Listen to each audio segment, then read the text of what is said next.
This is Twit.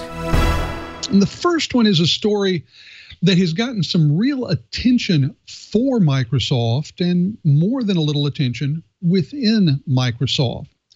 And that's the company's $480 million contract to supply HoloLens technology to the military.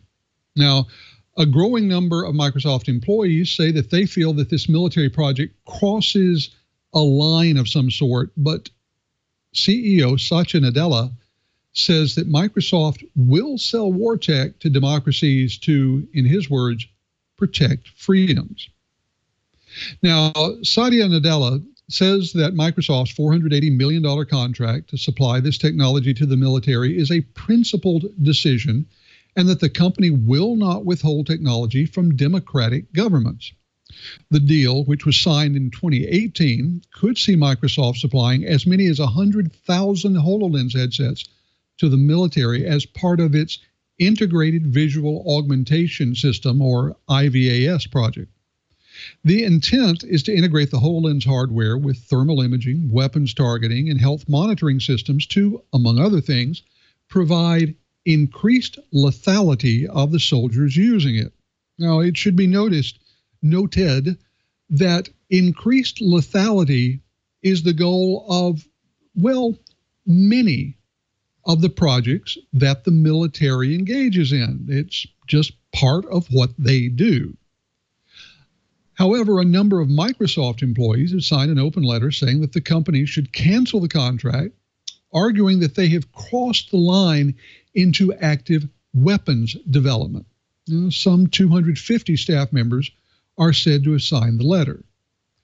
Now, when he spoke to CNN Business, Nadella defended the decision to enter the contract, saying, quote, "We made a principled decision that we're not going to withhold technology from institutions that we have elected in democracy to protect the freedoms we enjoy," end quote. He added, quote, "We were very transparent about that decision and will continue to have that dialogue with employees," end quote. Microsoft selling software to the military is nothing new.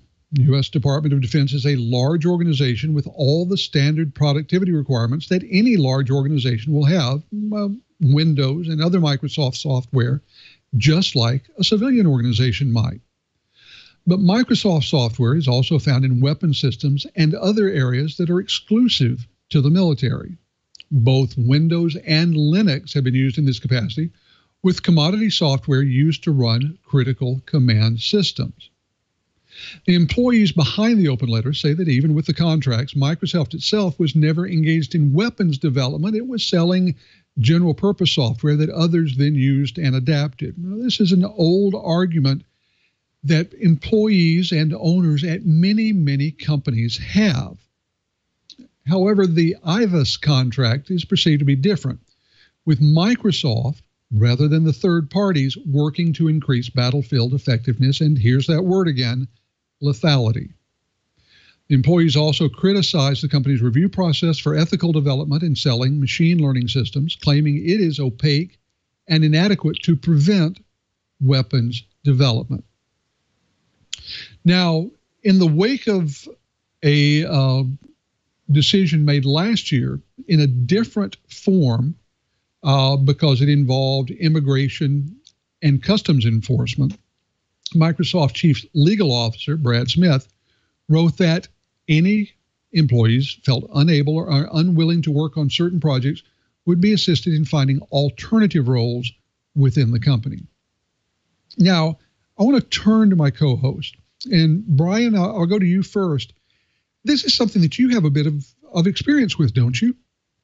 Yeah, I was actually writing code for basically surface-to-surface missiles. It was strictly a defensive system. And when the corporation shifted to a new program that were specifically offensive, I and several other employees chose to seek employment elsewhere. And to the Microsoft staff, your corporation is offering to shift you into a different division that is not directly involved with this. And while I applaud your willingness to speak up, I should point out that the corporation does what the corporation thinks is best for the corporation. And they're giving you a choice to move. If you don't like working on weapon systems, you have the choice to move. It's going to be done no matter what. AR systems, VR systems are going to happen. I, for one, would rather see those weapon systems using a U.S.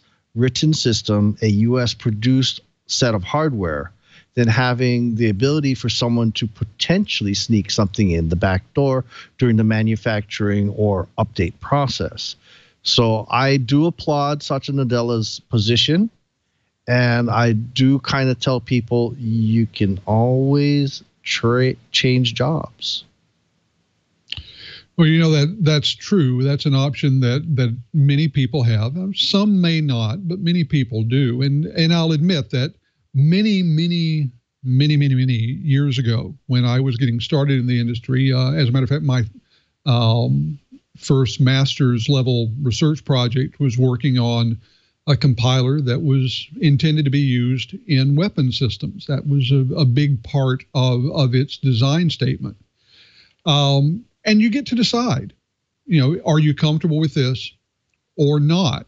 Many engineers who work on components that may be used in weapon system will say that if they're not actually designing the payload, if they're not in fact pulling the trigger, that it's not their job to decide on the morality of how their technology will be used. Now, Mo, I want to turn to you because you work on networks, and networks can carry traffic of all sorts. Is this the kind of argument that you and your fellow network engineers ever find yourself having?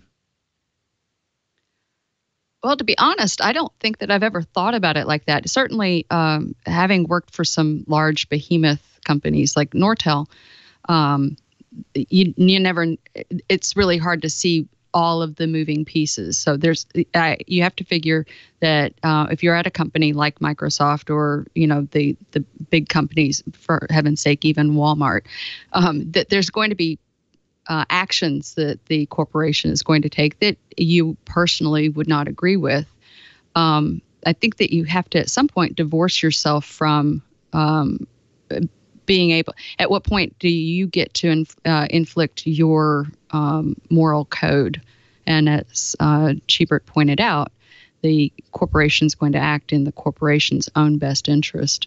I think that it's an incredibly complicated thing, and and you're right. Some people do have the ability to vote with their feet and leave. Not everyone is as fortunate or has those kinds of options. I think that as a network engineer and some of the networks that I've worked on, I certainly have thought about the fact that I may be helping enable bad actors. I'm thinking particularly of the Black Hat network, because I'm actually making part of the network work that they're using in the trainings. But you can't you can't have a good offense without a good defense, and so I think that it's just incredibly difficult. I think that you don't have as much freedoms. I know this is a democracy, but a lot of people don't realize that when you step foot into your office or even into the parking lot, you've lost quite a few rights. You don't have the right to have a political bumper sticker if your company on your car. If the company tells you to remove it, they have the right to fire you. It's been upheld that they can get rid of you if you're a cigarette smoker because they don't want to have to provide health insurance. So I think that while I appreciate their thought process, and I entirely agree with Chee that I would much rather have our military and law enforcement using American-developed software and hardware rather than I think that we have enough of a supply chain problem from outside the U.S. It is an interesting problem. It's the sort of thing that I applaud what Microsoft has said about helping people find new jobs. And I also applaud Microsoft employees and the company for engaging in the conversation. Now, while we can come down on either side of this, I think it's right and proper to have the conversation. Let's do it intentionally, one way or the other, rather than simply stumbling along until all of a sudden we find that we have somehow enabled something that we would rather not enable. Yeah, so this is the actually. Go ahead. Sorry, Curtis. Mo. I was just to put this in perspective. I remember I took a variety of weird classes in college, and one of them was about organized crime. And I remember a professor saying, if you have bought cheese, you have put money in the pockets of organized crime. And it has nothing to do with cheeses. The cheese industry is not overrun with organized crime. It's just that pervasive. There is almost no way for you to do anything or work for any company that there's a component of it that's not going to conflict with at least or give you pause come Sunday morning.